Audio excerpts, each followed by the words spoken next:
Bonjour à tous!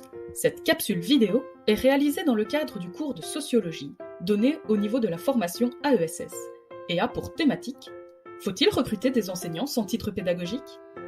Cette question, d'apparence a priori simple et dichotomique, masque une réalité plus complexe, comme nous le verrons au cours de cette capsule. Tout d'abord, il est important de placer le contexte qui amène à cette interrogation, celui de la pénurie d'enseignants. Au niveau de la Fédération Wallonie-Bruxelles, cette problématique n'est pas neuve. En effet, dès 2002, les ministres de l'Enseignement supérieur et de la Culture, Azet et Demotte, proposent un plan d'action en vue de lutter contre la pénurie d'enseignants. Ce plan d'action fut suivi par le décret de 2004, relatif à la définition du statut de pénurie. Mais 20 ans plus tard, cette problématique est toujours aussi criante.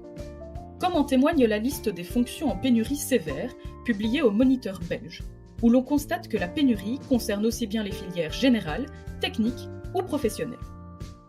Au niveau du général, toutes les disciplines sont concernées. Langue moderne, ancienne, français, mathématiques, géographie, sciences. Et cette tendance pourrait même continuer à s'aggraver. Marie-Martine Schins, alors ministre de l'Enseignement, indiquait ainsi en 2018 que le pacte pour un enseignement d'excellence aura à terme pour effet d'augmenter nos besoins en enseignants. Face à l'intensité de la pénurie d'enseignants, on comprend dès lors que l'une des mesures retenues par le décret dit anti-pénurie est justement de renforcer la cohorte d'enseignants disponibles en engageant des enseignants sans titre pédagogique. Alors, le recrutement sans titre pédagogique serait-il la solution face à la pénurie d'enseignants ? Afin de discuter de cette thématique, nous avons, dans un premier temps, décidé de répondre favorablement à cette question. Comme il l'a été mentionné au début de cette capsule, et bien que médiatisée depuis près de 20 ans, la pénurie d'enseignants dans notre pays, tant dans l'enseignement secondaire que fondamental, est et reste une réalité bien triste. Mais ces derniers mois, cette pénurie d'enseignants semble s'être intensifiée, et bien qu'elle n'explique pas tout, la crise liée au Covid-19 n'y est pas étrangère. Manque de respect, manque d'encadrement et de soutien pour les jeunes enseignants, charge administrative titanesque, classe surchargée. Voici quelques facteurs pouvant être mis en avant pour expliquer en partie le manque d'intérêt de la jeune génération pour ce métier. En effet, on constate que la cause de cette pénurie est multifactorielle. Rien qu'en ce début de rentrée scolaire, les médias, journaux et reportages s'en sont donnés à cœur joie et n'ont pas été tendres avec ce phénomène de pénurie d'enseignants. École cherche prof désespérément. Pourquoi le métier n'attire plus la jeune génération ? Quelle solution face à la pénurie d'enseignants ? Rien que pour la rentrée 2022, 2394 offres d'emploi vacants concernaient l'enseignement en Flandre. C'est 2 fois plus que pour l'année 2021. En Fédération Wallonie-Bruxelles, la situation semble similaire.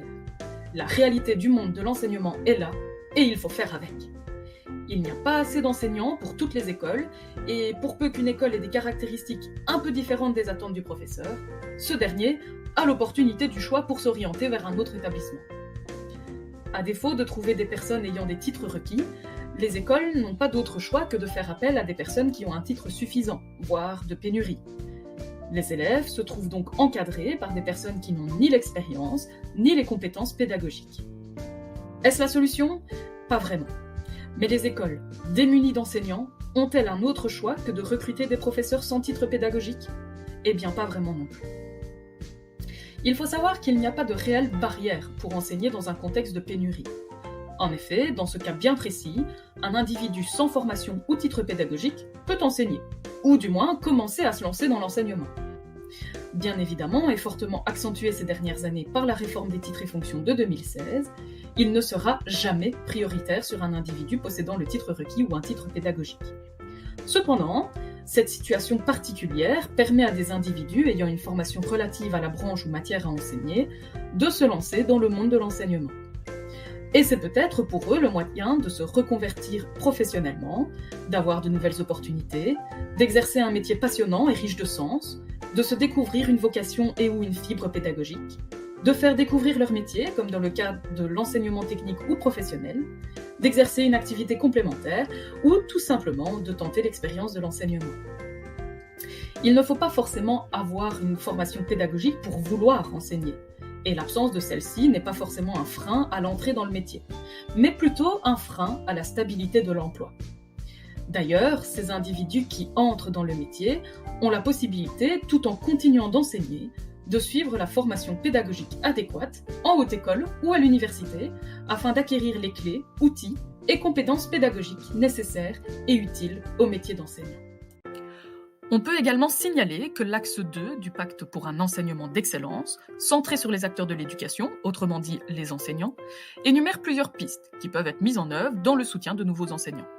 Notamment le renforcement des soutiens et accompagnements utiles à l'enseignant via les fonctions exercées par les enseignants dits expérimentés, ce qui s'apparente à une sorte de tutorat pour le nouvel enseignant. Le nouvel arrivant serait donc pris en charge par un professeur établi de longue date dans le milieu éducatif. On peut également y retrouver un renforcement qualitatif et quantitatif de la formation continue des enseignants. Néanmoins, on peut toutefois objecter que le maximum de 6 jours prévu par le pacte soit loin d'être suffisant, spécialement dans le cas d'un enseignant sans titre pédagogique. Cependant, comme on vient de le voir, il y a des avantages à soutenir le recrutement d'enseignants sans titre pédagogique. On en revient donc à notre question, faut-il recruter des enseignants sans titre pédagogique pour faire face à la pénurie d'enseignants ? Plusieurs éléments amènent toutefois à la prudence, voire s'opposent à cette logique. Les premières réactions suite aux mesures anti-pénurie sont tout d'abord venues de la presse, dont les titres volontairement alarmistes ont pu faire bondir les parents. On pouvait ainsi lire « Des enfants seront encadrés par des personnes qui n'ont pas les compétences pour enseigner ». Certains directeurs d'école étaient d'ailleurs de cet avis et n'ont pas hésité à tirer à boulet rouge sur ces mesures. Jean-Yves Rousteing, responsable du service titres et fonctions à la communauté française, alertait d'ailleurs sur les dégâts que pouvaient faire en classe des personnes sans formation, que ce soit au niveau de l'autorité ou de la qualité de la matière enseignée. Une autre objection à l'engagement d'enseignants sans titre pédagogique sont les chiffres relatifs au départ précoce des enseignants, qui indiquent que l'effet anti-pénurie n'est pas atteint. Une étude publiée en 2013 par le groupe interdisciplinaire de recherche sur la socialisation, l'éducation et la formation, et qui reste d'actualité à ce jour, a permis de mettre en évidence que 35% des enseignants engagés quittaient la profession après 1 an. Ce chiffre est assez interpellant, bien qu'il existe en réalité une disparité énorme en fonction de la possession ou non d'un titre pédagogique. En effet, un enseignant non titulaire d'un titre pédagogique serait davantage sujet à quitter le métier au début de sa carrière. 35% d'entre eux abandonneraient l'enseignement dès la première année et 60% en déant les 5 premières années. A l'inverse, les titulaires d'une formation pédagogique seraient moins nombreux à quitter le secteur. Ils seraient un peu plus de 7% à se réorienter après la première année et 20% au terme des 5 premières années.